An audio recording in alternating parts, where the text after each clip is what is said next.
गुरु नानक। धन बाबा नंद सिंह जी। जन्म कथा बाबा नंद सिंह जी की। सुमक बख्शनी। नानकसर के साथ ही 1.5-2 किलोमीटर पर छते पातशाह का स्थान है। गुरु सर बाबा जी के समय वहाँ सरोवर तो था, पर ऐसे ही कच्चा था, बहुत बढ़िया नहीं था। बाबा जी कभी कभी उस स्थान पर जाते, नानकसर भी करते, कभी कभी स्नान भी कर लेते थे, क्योंकि बानी में कहा है, जीते जाए बहे मेरा सतगुरु सो थान सुहावा। राम राजे गुरु सिख सो थान बालिया ले दुर्मुख लावा। दुर्मुख लावा। जो भी गुरु के सिख है वो तो उस स्थान को ढूंढते हैं जहाँ भी गुरु के चरण पड़े हैं, तो फिर ढूंढ कर छोड़ी ही नहीं देते। वहाँ की धूल उठाकर माथे पर भी लगाते हैं। सो इस करके बाबा नंद सिंह जी वहाँ पहुँचे हुए थे और उस समय के मशहूर रागी भाई हीरा सिंह जी बाबा जी के दर्शन करने आए। पता चला बाबा जी गुरु सर गए हुए हैं, वे भी वहाँ चले गए। बाबा जी उस समय स्नान कर रहे थे। भाई हीरा सिंह जी बैठ गए। जब बाबा जी बाहर आए, माथा टेका, तो फिर बचन करते प्रार्थना की, बाबा जी कोई सुमत दो। तो बाबा जी कहने लगे, हीरा सिंह, अगर किसी गुरु सिख का स्नान करते करते कच्छा उतर जाए तो उसे क्या करना चाहिए? क्योंकि चाहिए तो इसी तरह से है कि भाई, जब कच्छा बदलते हैं, एक पोंछा पाते हैं, एक उतारते हैं, पर अगर दोनों पोंछा उतर जाए तो फिर सिख क्या करे? तो हरि सिंह जी कहते हैं कि जी, मर्यादा तो यही है कि 5 प्यारों के सामने क्षमा मांगे, जो वो सजा लगा दे उसको पूरी करो। तो फिर बाबा जी कहने लगे, आज मेरा कच्छाहर उतर गया है, चलो फिर पहले दंड लगवा ले। हीरा सिंह कहने लगे, जी आपका कच्छा तो कोई नहीं उतरा, हम भी तो वही ही थे। तो बाबा जी ने गुस्से में कहा, मैं तुम्हारी बात कर रहा हूँ कि अपनी बात कर रहा हूँ?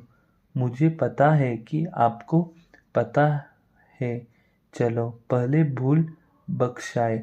तो बाबा जी आ गए। नानकसर तो पहले ही बहुत संगत दर्शनों के लिए बैठी थी कि कब बाबा जी दर्शन देंगे। धारणा, मेरे बाबा जी आखिया दे विच आवो, आवो अखियां अंदर, वसो घर है तू जाड़ा। धरी विच रहो गुरु गोया, चाहे चिंत असाड़ा। मेरे बाबा जी आखिया दे विच वसो, आखा विच सफेदी, आई देख दिया रहा। तेरा गोया कमले चैन, न पावन किहन मन मेरा। मेरे बाबा जी आखियां दे विच वसो, मेरे बाबा जी आखियां दे विच आवो। चो चो खाली होइया, आखियां एहो करन पुकारा। चरण प्रीत दे मिट्टे साणु, नहीं दर्शन बाज बहारा। मेरे बाबा जी अखियां दे विच आवो। प्यारे वालों की आवाज़ है, उनके लिए तो एक घड़ी का बिछड़ा भी एक युग के बराबर है। धारणा, एक घड़ी दा विछड़ा मेरे बाबा जी, जुगा दे सामन बीतड़ा, एक घड़ी दिन समोखो बहुत दिहारे, मन ना रहे कैसे मिलो प्यारे, एक घड़ी दा विछोड़ा मेरे बाबा जी। संगतें अरदास कर रही थी, पर बाबा जी जब संगत में आकर खड़े हुए, गले में कपड़ा डाला है, हाथ जोड़े हुए है, सारी संगत बहुत हैरान है, तो एक दम सन्नाटा छा गया।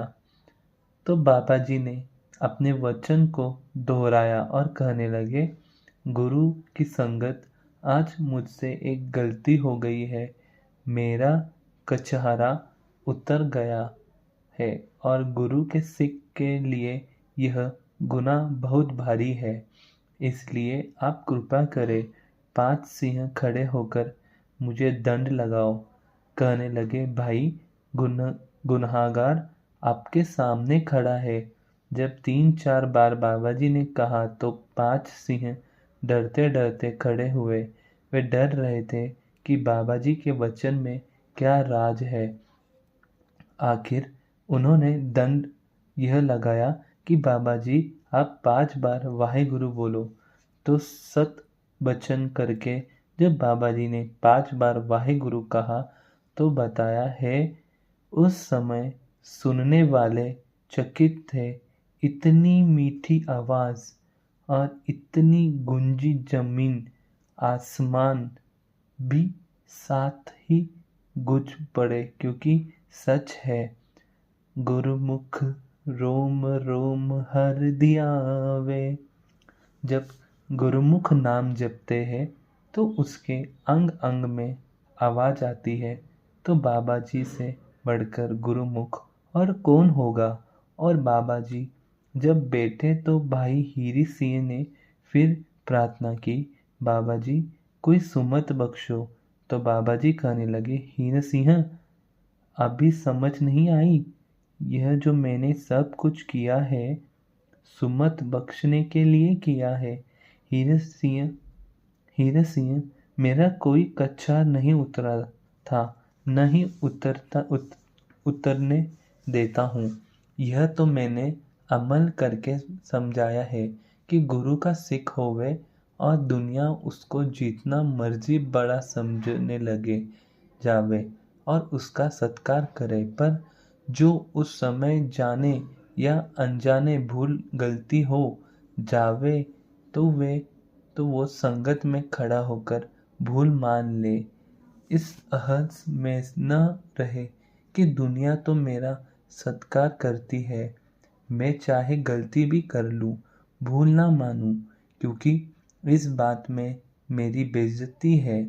तो बाबा जी कहने लगे, एक तरफ दुनिया की इज्जत है, एक तरफ गुरु नानक की दरगाह की इज्जत है। अब देख ले कि कौन सी इज्जत में सुख समझता है। दुनिया की इज्जत कुछ समय के लिए, दरगाह की इज्जत सदा के लिए है। जिस समय इस सारी बात का खुलासा बाबा जी ने भाई हीर सिंह जी के सामने खोला तो भाई हीर सिंह जी चरणों में पड़ गए और कहा, धन बाबा जी, आप हमें सुमत बख्शने के लिए इतनी नम्रता में आकर आपने स्वयं को गुनहगार बताकर हम पर परोपकार किया है। बाबा जी, हम आपके यह देना कभी नहीं दे सकते। धारणा, बाबा नंद सिंह तेरी जय होवे। आज बाबा नंद सिंह जी की जय जयकार सारी दुनिया में हो रही है। क्यों? क्योंकि बाबा जी ऐसे महापुरुष थे जिनके बारे में साहेब फरमाते हैं, जो कुछ करे सोई प्रभ मान होई, राम नाम रंग राते, तिनकी शोभा सबनी थाई, जिन प्रभ के चरण प्राते। जो कुछ मेरे वाहिगुरु करता है उसको भला करके मानना और हर समय वाहिगुरु के नाम में रंगा रहना, उसकी शोभा फिर हर जगह होती है। धारणा, तिनकी शोभा सबनी थाई, जिन प्रभ के चरण पर आते। इसलिए आज हर स्थान पर धारणा है, बाबा नंद सिंह जी तेरी जय होवे। करनी के बिना बड़ाई नहीं होती। सतगुरु की बानी में कहा है, इस मनुष्य का संबोधन करके भाई नाम जपो। जी कैसे जपे?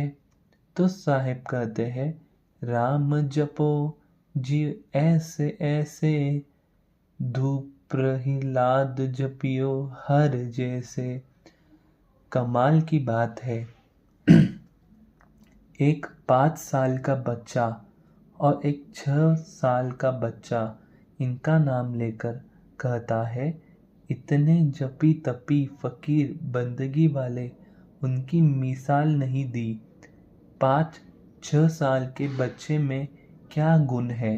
हाँ भाई, उनमें बहुत बड़ा गुण है। देखो, 5 साल का बच्चा ध्रुव जपना लगा तो फिर जपता ही गया, और चाहे सामने कितने डर आए, कितने लालच दिए पिता ने, कहा राज ले ले पर घर वापस आ जा। पर ध्रुव कहता है, मुझे अब किसी वस्तु की इच्छा नहीं है, अब मैं नाम ही जपूंगा। पर गुरुमुखो, 5 साल के बच्चे को चाहे बफी का लालच देकर बच्चे की कौन सी बात है। आज तो बड़े बड़े लोग के पाँव फिसल जाते हैं, पर वह बच्चा जिसने राज भाग का लालच भी नहीं किया, तभी तो बानी में उसकी इतनी प्रोदिता की गई। तो दूसरा प्रहलाद, वह भी छोटा सा बालक है, कितना बहे दिया गया, आग में फेंका, पानी में डुबाया, पर कहा नहीं छोड़ो रे बाबा राम नाम। ऐसे ही नहीं, साथ संगत जी, किसी की बड़ाई होती तो बाबा नंद सिंह जी में ऐसे गुण थे, तभी तो 100 साखी में कलगीधर पातशाह ने पहले लिख दिया है चौपाई, हम देखत खालसा उठा, तुरक तेज दुर सगल मुठा। नंद सिंह गरज सिंह आद, पंत लाज सभे मिल साज। देव सिंह अतर सिंह, सुर मदन सिंह राम सिंह पुर। कपूर सिंह गुरु बख्श सिंह, चोला सिंह और सज्जन सिंह। नंद सिंह आदि आदि का भाव है सबसे शिरोमणि। अब आप सोचेंगे कि बानी महापुरुषों सब ऐसे ही थे। नहीं गुरुमुखो प्यारो, यह बात नहीं है। फिर यह बात तो आप मानते ही हो। बाबा नंद सिंह जी ने एक वो काम किया जो आज तक किसी ने न किया। वह काम करके सिख पंथ की लाज रखी गई। नहीं तो दुनिया ने आज यही कहना था कि सिख कौम में सिर्फ कहा ही जाता है, पर मानता कोई नहीं।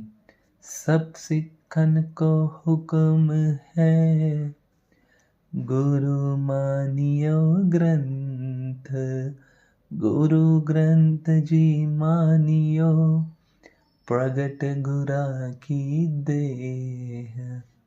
पर बाबा जी ने ऐसे शुभ कार्य किए जिसको देखकर कईयों ने इस महत्वपूर्ण कार्य को अपना लिया और मान लिया कि यह बाबा जी का फैसला ठीक है। और जो लोग आप शुभ कार्य नहीं कर सकते थे, वे निंदा करने लगे कि यह गुरु ग्रंथ साहब जी की सेवा करनी एक बुतप्रस्ती है। यह बात वो लोग कहते हैं जो आप मान सत्कार नहीं कर सकते, पर संगत में उनको कोई सत्कार नहीं मिल सकता। जो संगत में सत्कार या साकबती तो उन महापुरुषों की जिन्होंने इस अदब को ठीक करा दिया, और इसके निर्माता बाबा नंद सिंह जी थे, जिन्होंने गुरु ग्रंथ साहिब जी को प्रगट गुरु समझकर सत्कार शुरू किया।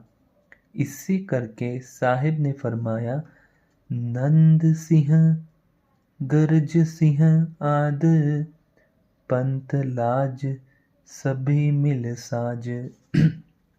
बाबा नंद सिंह जी ने गुरु ग्रंथ साहिब जी का ऐसा सत्कार किया जिस कारण आज सिख कौम सिर ऊंचा कर सकती है। सो सत्य है गुरुबानी का फैसला, जिन नानक सतगुर पूजिया, तिन हर पूज करावा। जिसने भी गुरु नानक देव जी को पूजा है, उसकी पूजा संसार में हो रही है। आओ करो तुम भी सारे, बाबा नंद सिंह जी तेरी जय होवे। बाबा नंद सिंह जी तेरी जय होवे। धन बाबा नंद सिंह जी, धन बाबा नंद सिंह जी।